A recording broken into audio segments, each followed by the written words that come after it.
But what about a person who does not believe in God himself? If a person does not believe in God, where is the question of Quran being a word of God? So now, we have dealt with the majority of the people, but yet there is a large percentage who are atheists, who do not believe in God himself.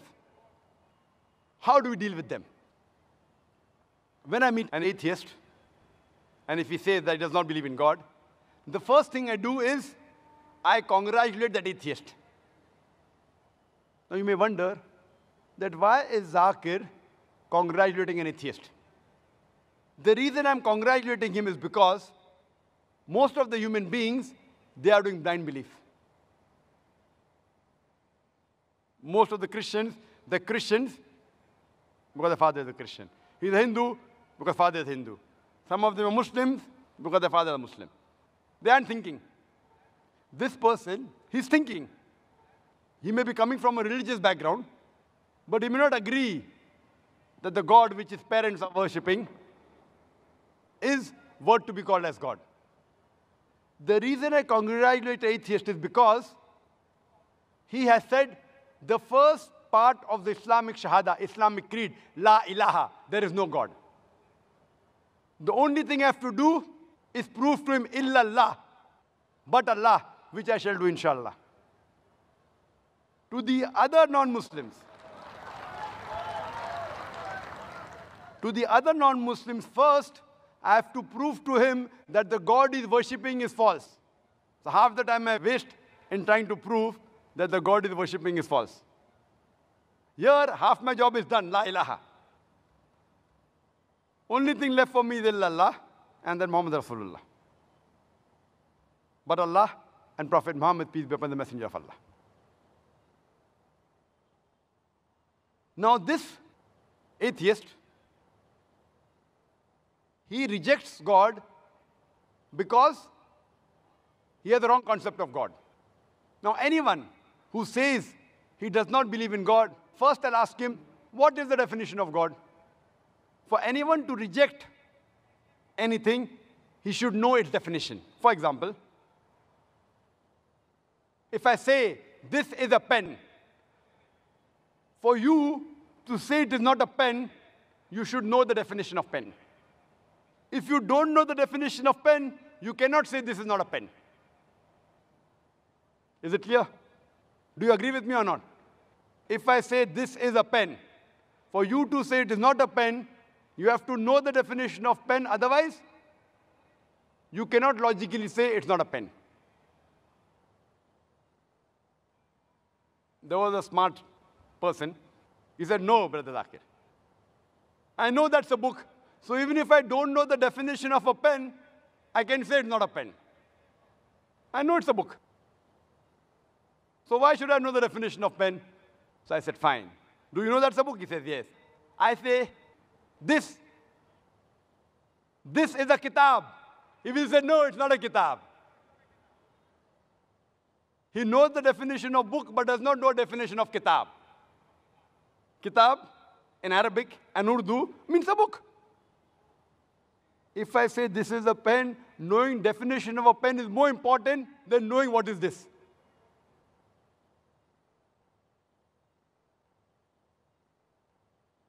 Same way, if a person says there's no God, I'll first ask him, what is the definition of God? The definition they give is when they see that a God tells a lie, a God can be defeated, the God, he can be killed. So when we hear all these stories of God telling a lie, a God can be defeated, a God can be killed, a God can die, a God requires to eat, so they reject the God. Who are they rejecting? They're rejecting the false gods, La ilaha.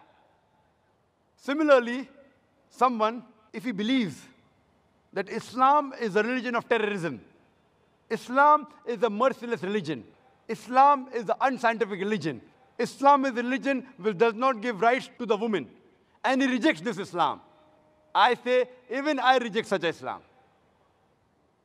Because I know that Islam is a merciful religion. Islam, it's a scientific religion. Islam has human rights. Islam has women rights. So what do? I tell him, the Islam you believe and you reject, it should be rejected, but true Islam is, then I present to him the true Islam. Similarly, when these people are rejecting the false God, we have to present to them what is the true God.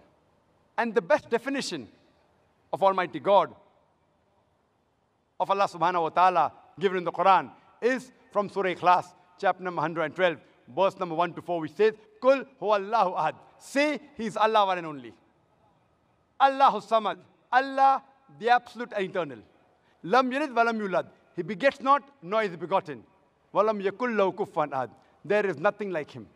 This is a four-line definition of Allah subhanahu wa ta'ala. Any person saying that so-and-so person is God, if that person fits in this four-line definition, we Muslims have got no objection in accepting that person as God.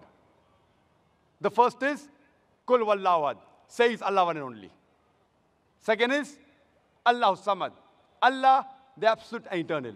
Lam yalid walam yulad. He begets not, nor is he begotten. Walam yakul lahu kufuwan ahad. There is nothing like Him. There are many people who say that Dajnish, He is Almighty God. Let us put this Bhagwan Dajnish to the test of Surah Ikhlas. There's a person who asked me a question at the time, that Brother Zakir, we Hindus do not believe in Bhagwan Dajnish to be God. I never said that Hindus believe Bhagwan Dajnish to be God. I've read the Hindu scriptures. Nowhere do the Hindu scriptures say Bhagwan Dajnish is God. I said some human beings, some people believe Bhagwan Dajnish to be God. Let us put this Bhagwan Dajnish to the test of Surah Ikhlas. The first is, Qul huwallahu ahad. Says Allah one and only. Was Bhagwan Dajnish one and only? Was he the only man who claimed divinity? There are hundreds who have claimed divinity. And in this country alone, there are thousands who have claimed that they were gods. He's not the only one. But the Rajnish Bhakt will say, no, He is one and only, He is unique. Let's go to the next test. Allahu samad. Allah, the absolute eternal. Was Rajnish absolute eternal? We know from the autobiography of Rajnish,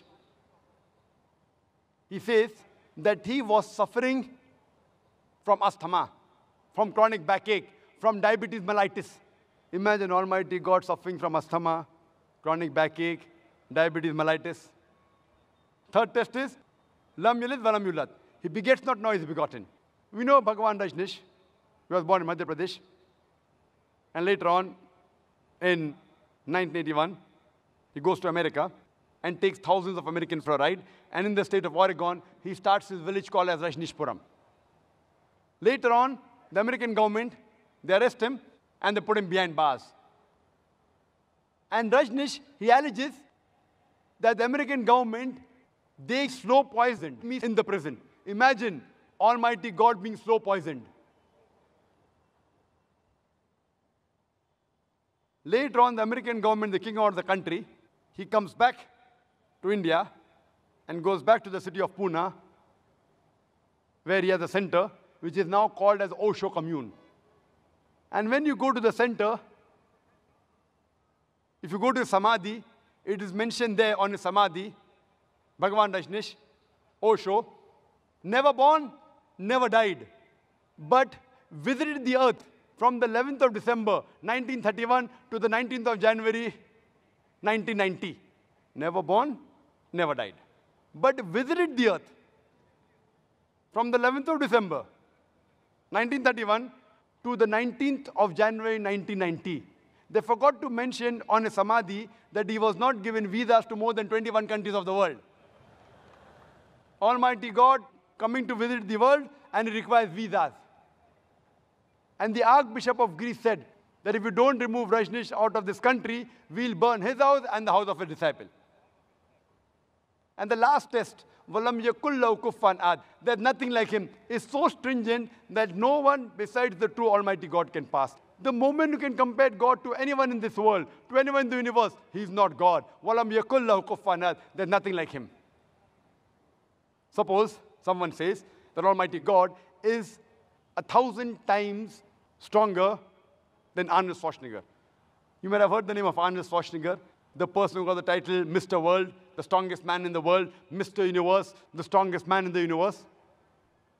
If someone says that Almighty God is 1,000 times stronger than Arnold Schwarzenegger, the moment you can compare God to anything in this world, whether it be Arnold Schwarzenegger whether it be Dara Singh, whether it be King Kong, whether it be 1,000 times or 1,000,000 times, the moment you can compare God to anything in this world, He is not God. وَلَمْ يَكُنْ لَهُ كُفُوًا أَحَدٌ. There's nothing like Him. You know Bhagavan Rajneesh, he wore white clothes, he had a beard, he had 2 eyes like the human beings, 1 nose, 2 hands. The moment you can compare God to anything in this world, He is not God. وَلَمْ يَكُنْ لَهُ كُفُوًا أَحَدٌ. Otherwise, Allah says in the Quran, in Surah Isra, chapter number 17, verse number 110, قُلِ ادْعُوا اللَّهَ أَوِ ادْعُوا الرَّحْمَٰنَ أَيَّمَّا تَدْعُوا فَلَهُ الْأَسْمَاءُ الْحُسْنَى. Say, call upon Him by Allah or by Rahman. By whichever name you call upon Him, to Him belong the most beautiful names. You can call Allah by any name, but it should be a beautiful name. It should not conjure up a mental picture. It should be a name given by Himself. And this message, besides being mentioned in Surah Isra, chapter 17, verse 110, it's also mentioned in Surah Araf, chapter number 7, verse number 180, in Surah Taha, chapter number 20, verse number 8, as well as Surah Hashr, chapter 59, verse number 24, that to Allah belong the most beautiful names.